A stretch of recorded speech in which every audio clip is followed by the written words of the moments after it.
बिस्मिल्लाहिर्रहमानिर्रहीम, अस्सलाम वालेकुम। आप देख रहे हैं स्पोर्ट्स 360 और मैं हूं अहमद नवाज। बहुत सी चीज़ों पर आज गुफ्तगू करनी है, पर्टिकुलरली पीएसएल के बारे में बात करेंगे क्योंकि टॉप 4 की जो लाइनअप है वो मुकम्मल हो चुकी है। आपको दिखाते हैं कि आज हम किन चीज़ों पर गुफ्तगू करेंगे।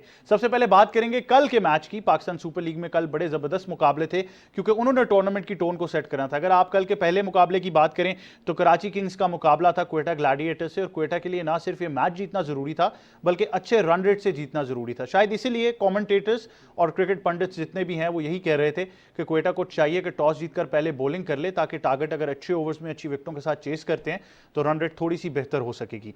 लेकिन सरफराज और टीम मैनेजमेंट ने यह फैसला किया कि वो पहले बारी करेंगे, और पहले बारी करते हुए उन्होंने एक नॉमिनल सा टोटल तो बना लिया, बट उतनी रन रेट से वो मैच नहीं जीत पाए। 23 रन से उन्होंने कराची किंग्स को शिकस्त दी। तो इससे के साथ कराची ने ऑफकोर्स तारीख रकम की 9 मैचेस वो हारे हैं, एक जीते हैं। तो चलें, जो मैं बार बार चाह रहा था कि 10 मैचेस की स्ट्रीक हो जाए वो पूरी नहीं हुई। But on a very serious note अगर हम बात करें कि 9 मैचेस हारना on one side, but Quetta के पास इससे बेहतरीन मौका नहीं था टॉप 4 में क्वालिफाई करने का, और उन्होंने वो मौका गंवा दिया क्योंकि उनके लिए दूसरी कंडीशन ये थी कि इस्लामाबाद यूनाइटेड अपना मैच हारे। और अगर हम दूसरे मैच की बात करें तो मुल्तान सुल्तान्स ने इस्लामाबाद यूनाइटेड को शिकस्त दी, और इस्लामाबाद यूनाइटेड का हारना जरूरी था क्वेटा की क्वालिफाई करने के लिए, बट क्वेटा अनफॉर्चुनेटली उस रन रेट से नहीं जीत पाया। तो अगर इस्लामाबाद हारा भी तो इस्लामाबाद के पास इतनी रन रेट थी कि उन्होंने चौथी पोजीशन पर आकर पॉइंट्स टेबल पर अपनी जगह बना ली, और ऑब्वियसली तीसरी पोजीशन पर पेशावर ज़ल्मी चला गया। तो पेशावर ज़ल्मी का तो बड़ा ज़बरदस्त जर्नी रहा। Islamabad just by thin margin has made it to the top 4 of the PSL. वो अब आगे जाएंगे क्वालिफायर्स और प्लेऑफ्स में वो खेलेंगे। तो ऑब्वियसली अगर आप बात करें ओवरऑल तो मेरे ख्याल से क्वेटा के फैंस बहुत डिसअपॉइंटेड होंगे। कल के मैच में मुल्तान ने एक बार फिर डोमिनेट किया। मुल्तान ने तारीख जरूर रकम की कि उन्होंने 9 मैचेस जीते हैं पीएसएल में। पहली बार ऐसा हुआ कि किसी टीम ने 9 मैचेस जीते। वो भी 10 की स्ट्रीक कर सकते थे, बट लाहौर कलंदर ने उनको ये मैच जो है वो हराया, जो वो एक मैच हारे थे। अच्छा, ये बड़ी इंटरेस्टिंग बात है, और मुझे कॉम्स पे भी बताया भी गया कि दोनों जो हिस्ट्री मेकिंग चीज़ें हैं पीएसएल की, चाहे वो कराची के 9 मैच हारने की हों और एक जीतने की हों, या वो हो मुल्तान सुल्तान्स के 9 जीतने की एक हारने की, दोनों में लाहौर कलंदर्स का बहुत इंपॉर्टेंट किरदार था। तो ये बड़ी इंटरेस्टिंग बात है, but at the same time क्योंकि मुझे ये लग रहा है, मेरा पर्सनल ओपिनियन है कि लाहौर कलंदर्स अब टूर्नामेंट में ज़रूर फेवरेट है, और लगता यही है कि ये पीएसएल उनका हो सकता है, but they have a tough competition with Multan. तो इन तमाम चीज़ों पर हम ज़रूर बात करेंगे। अगर हम बात करें दूसरे मरले के आखिरी मैच की, तो वो आज खेला जाएगा, जिसमें आप लाहौर कलंदर्स और पेशावर ज़ल्मी को 7:30 बजे पीटीवी स्पोर्ट्स HD यानी हाई डेफिनेशन में आप एक्शन देख सकते हैं इन दोनों टीम्स का।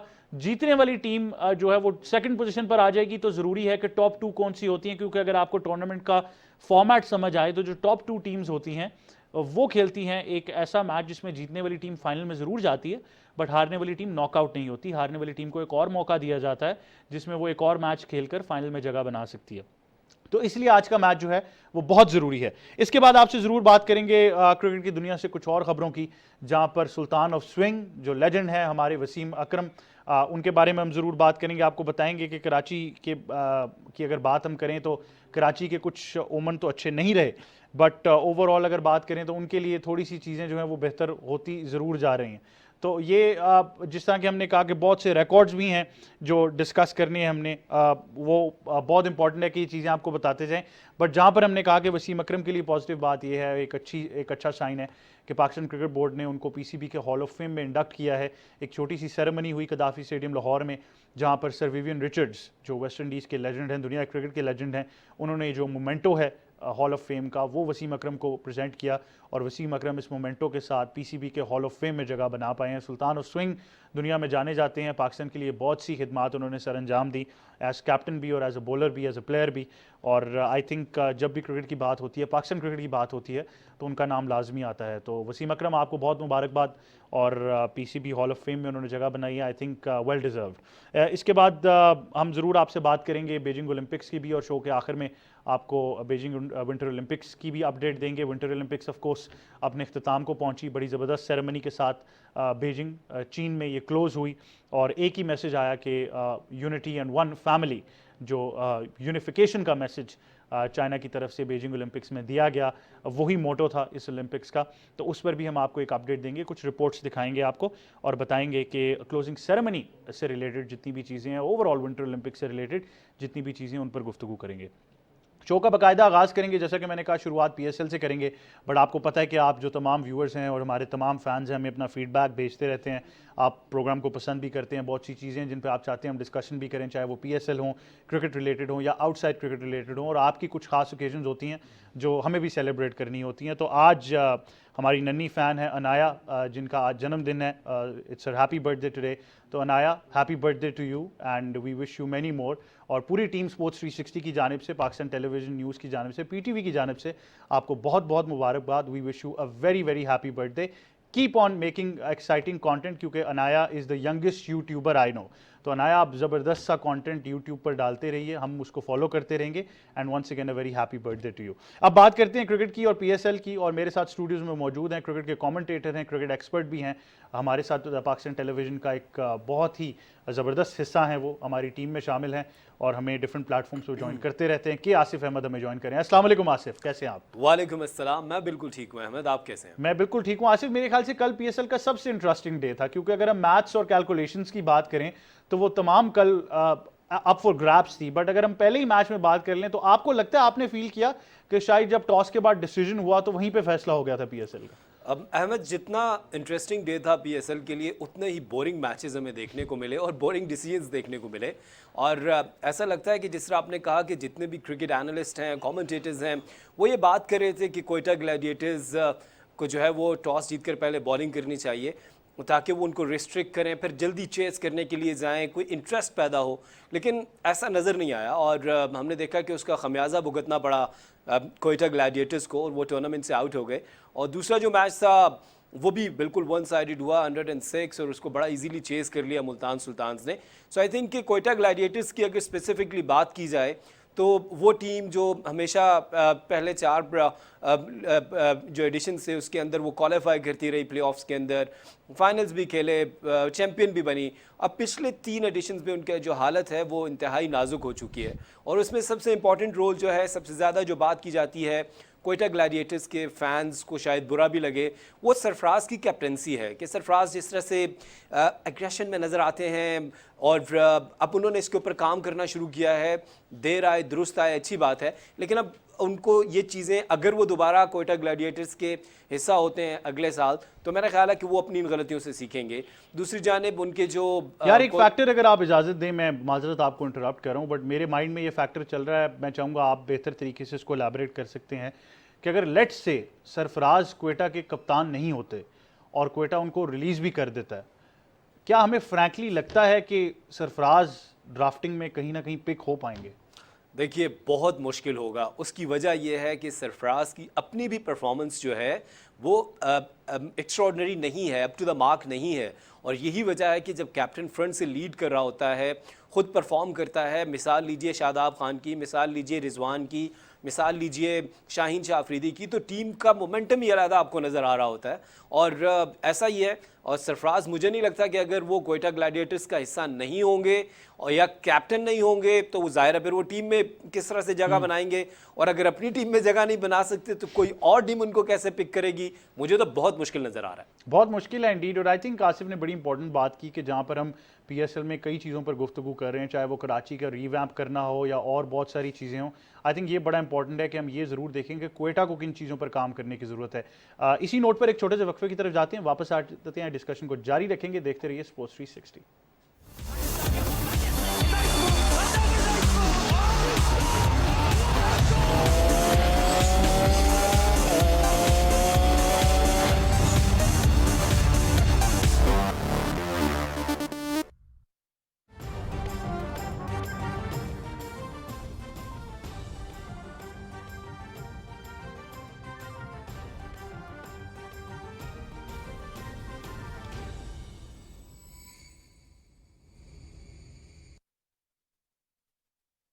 अल्लाहु अकबर, अल्लाहु अकबर, अल्लाहु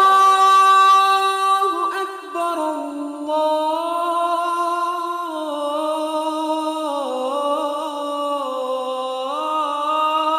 अल्लाहु अकबर। अशहदु अल्ला इलाहा इल्लल्लाह,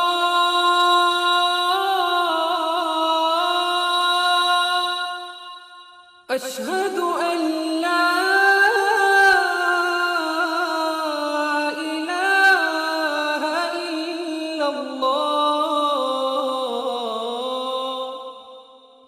अशहदु अन्न मुहम्मदर रसूलुल्लाह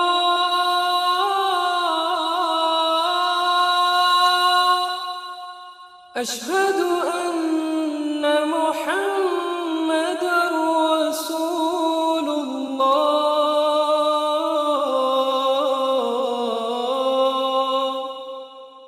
हय्य अलस्सलाह